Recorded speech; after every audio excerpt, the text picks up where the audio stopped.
तो मैं बता रही थी, पाकिस्तान तो 47 में वजूद में आ गया, लेकिन बेटा क्या बताऊं, जितनी मुश्किलात से ये मुल्क बना उतनी ही मुश्किलात हमारे मुसलमान भाइयों को पाकिस्तान बनने के बाद भी बर्दाश्त करना पड़ी।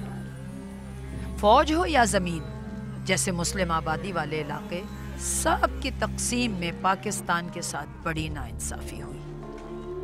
बेटा उस वक्त हिंदुस्तान में मुसलमानों को मार पीट कर, उनके घरों को लूट कर उन्हें पाकिस्तान के रास्ते पर छोड़ दिया जाता था। लेकिन मुसलमान माओं, बहनों और बेटों ने उस वक्त भी अपना हौसला दिखाया और एक दूसरे के शाना बशाना हिंदू मजालिम के खिलाफ लड़े। उस वक्त का हर मुसलमान पाकिस्तान को अपना समझकर हर तरह की कुर्बानी देता रहा, लेकिन उन्हें ये इल्म नहीं था कि यही पाकिस्तान कल फिर इनसे कुर्बानी मांगेगा, और वो कुर्बानी हिंदू या सिख से लड़कर नहीं, बल्कि नाम नेहाद मुसलमानों के आगे देनी होगी।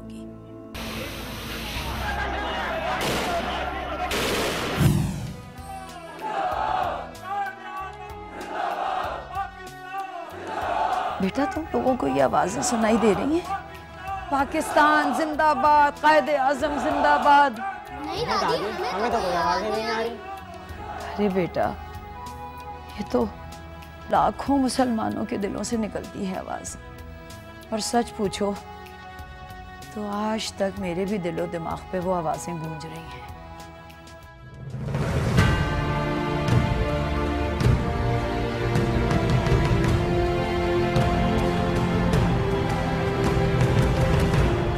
जैसे पाकिस्तान बनाने वाला हर शहीद इस मुल्क के लिए बहाया हुआ खून वापस मांग रहा है, ये कह रहा है कि हमने अपनी जानों का नजराना देकर तुम्हारे लिए एक मुल्क बनाया, मगर तुम इस पाकिस्तान के टुकड़े करने पर तुले हुए हो। हमने हिंदुओं से अपने घर जलवाए ताकि कल तुम अपने घरों में खुशी के चिराग जला सको, लेकिन तुम तो खुद एक दूसरे के घरों को जला रहे हो।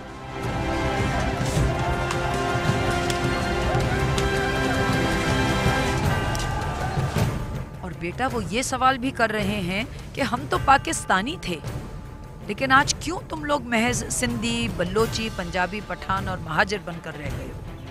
मुझे बताओ, मैं इन शहीदों को अपने मर जाने के बाद क्या जवाब दूंगी? एक हिजरत अल्लाह के हुक्म से हजरत मूसा के दौर में हुई, एक मोहम्मद मुस्तफ़ा सल्लल्लाहु अलैहि वसल्लम की मक्के से मदीने में हुई, और एक 1947 में। मुझे आज भी याद है किस तरह पाकिस्तान में मौजूद हिंदू और सिखों को पाकिस्तानी फौज अपनी हिफाजत में सरहद पार पहुंचाया करती थी, लेकिन सरहद के दूसरी तरफ से लाशों से भरी ट्रेनें और बसें पाकिस्तान को तोहफे में मिल रही थी। अरे बेटा, वो अमृतसर से लाहौर का सफर नहीं, बल्कि जिंदगी से मौत का सफर था। ट्रेन में मुसलमानों की खून आलूद लाशें, इन लाशों का खून तो आज भी ताजा है, और आज के हालात देखकर पूछता है कि क्यों हमारी कुर्बानियां रायगां जा रही हैं। बेटा ऐसा लगता है कि अभी तक हिजरत खत्म नहीं हुई, पहले हिंदुस्तान से पाकिस्तान और अब अपने ही वतन में हिजरत। उस वक्त अमृतसर से लाहौर जाने वाली ट्रेन कटती थी, और अब कस्बा से औरंगी जाने वाली बस फायरिंग से छलनी कर दी जाती है। कितनी अफसोसनाक बात है। और पाकिस्तान बनने के बाद क्या क्या नहीं हुआ। कायदे आज़म की आंख क्या बंद हुई, ऐसा लगा कि पाकिस्तान यतीम हो गया। लियाकत अली खान को गोली मार दी गई, एक तवील अरसे तक मुल्क को आइन से महरूम रखा गया, और फिर कुछ ही अरसे में माशाल्लाह लगा दिया गया। सनत तो अच्छी हो गई थी, लेकिन 1965 में रात की तारीकी में हिंदुस्तान ने हमला कर दिया।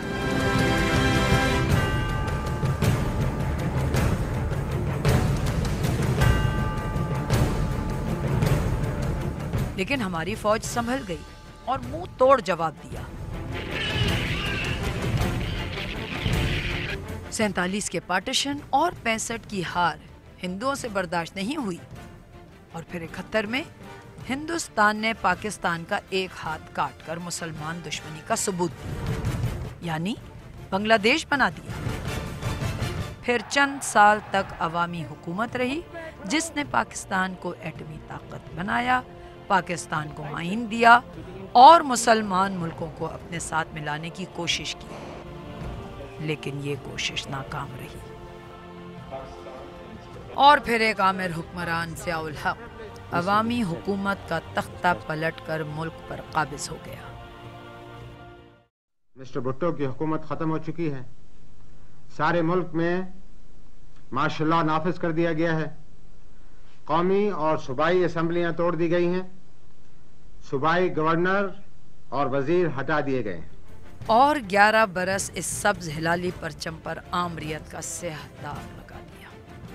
जी दादी, मैंने उनका नाम सुना है। जब बराबर वाले अरशद अंकल टीवी पर उनकी शक्ल देखते हैं उनको इतना गुस्सा आता है और फिर उनके मुंह से इतनी बुरी बुरी बातें निकलती हैं। चुप कर, खबरदार जो आगे कुछ बोला।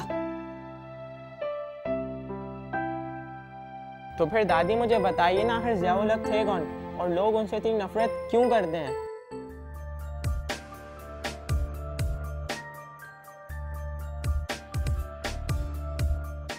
ये जो आज नाम नेहाद मजहब के ठेकेदार अल्लाह अकबर का नारा लगाकर अल्लाह ही के मासूम बंदों को एक धमाके में खत्म करके अपने आप को जन्नत के मालिक समझते हैं, ये सारे लोग उसी दौर की पैदावार हैं।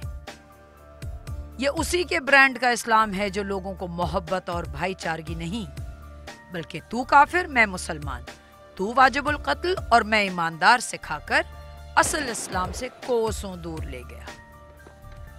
इल्म तालीम का तो वो सत्यानाश मारा है कि पूछो ही नहीं। आज जो ये मुल्क क्लैशनकॉफ कल्चर और मंशियात का शिकार है, ये उसी शख्स की मेहरबानी है। ये जो आज तक हमारे सरों पर हुक्मरानों की शक्ल में जोहला का टोला एक के बाद एक आकर हमसे बचा कुचा भी छीनने पे तुला हुआ है, ये भी सब उसी की कारस्तानियों का नतीजा है।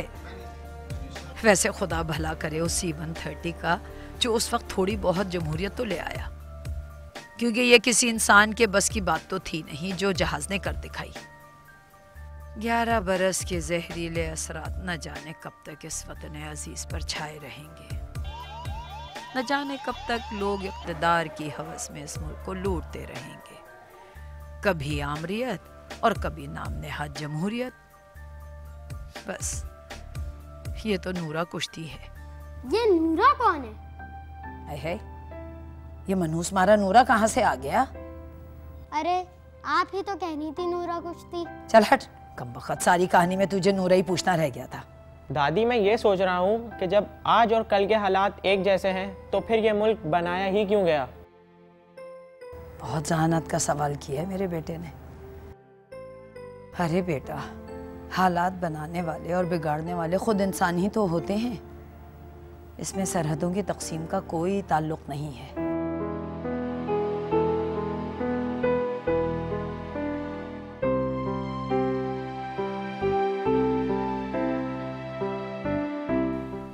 एक नई रियासत या मुल्क तो एक बच्चे की तरह होता है।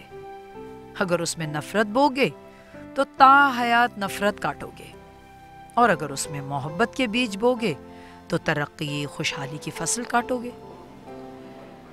आज इसके साथ जो कुछ भी हो रहा है ये अचानक नहीं बल्कि जहालत से भरपूर लालची ज़हनी यतीम हुक्मरानों की हवस का नतीजा है। इसी बात पर तो हजरत अली सदियों पहले कह गए कि इख्तियार, ताकत और दौलत मिलने से इंसान बदलता नहीं, बेनकाब हो जाता है, जिस तरह हमारे आज के हुक्मरान। हमेशा याद रखना बेटा, इख्तिदार जाहिल का काम नहीं। जिस माशरे में अवाम से लेकर रहनुमा तक अनपढ़ हों तो उसका मुस्तकबिल तारीक नहीं होगा तो क्या होगा? पता है कायदे आज़म अपनी जिंदगी में मुसलमानों को सबसे ज्यादा किस बात की तलकीन करते थे? पढ़ाई की। वो खुद एक पढ़े लिखे बैरिस्टर थे, इसीलिए तो मुल्क बना गए। आज अगर वो जिंदा होते तो ये देखकर उन्हें बहुत तकलीफ होती कि जिन लोगों ने जिंदगी में किताबें ना थामी वो अपने हाथों में मुल्क की बागडोर थामे हुए हैं और इस पाक सर जमीन की आवाम के साथ जानवरों जैसा सलूक कर रहे हैं। काश वो जिंदा ही होते तो आज के अनपढ़ सियासतदानों को ऐवानों की सीट तो क्या चौकीदारी भी नसीब ना होती। हाय हाय, जिन्ना तो एक तारीखी इंसान था। खुदारा रिहा करवाओ कायदे आजम को इस दिखावे की हुब्बुल वतनी से। अल्लाह इस मुल्क को सलामत रखे। खुशहाली वगैरह तो बहुत दूर की बात है। अच्छा दादी, मैं अरे बस कर दे, मैं तेरे बाप की गुलाम बैठी हूँ यहाँ बस। 24 घंटे तुझे कहानियाँ सुनाती रहूँ या तुम्हारी माँ की मार से बचाती रहूँ? दादी, मुझे आपसे तो कोई सवाल नहीं पूछना, लेकिन उन अंकल से मैं ज़रूर पूछना चाहूँगा जो खुद तो बड़े बड़े घरों में रहते हैं, महंगी महंगी गाड़ियों में घूमते हैं, लेकिन उनको इस मुल्क के गरीब आवाम का कोई ख्याल नहीं। अंकल, क्या आपके बच्चे कभी भूखे सोए हैं? क्या आपके घरों में भी इसी तरह चोर घुसकर सब सामान लूट लेते हैं? क्या आप अपने बच्चों को इन टूटे फूटे स्कूलों में दाखिला दिलवाना चाहेंगे? क्या आप भी अपना काम रिश्वत देकर करवाते हैं? मुझे पता है आपके पास मेरे इन सवालों का कोई जवाब नहीं, लेकिन मुझे इतनी सी बात बता दें, क्या अल्लामा इकबाल ने इसी पाकिस्तान का ख्वाब देखा था?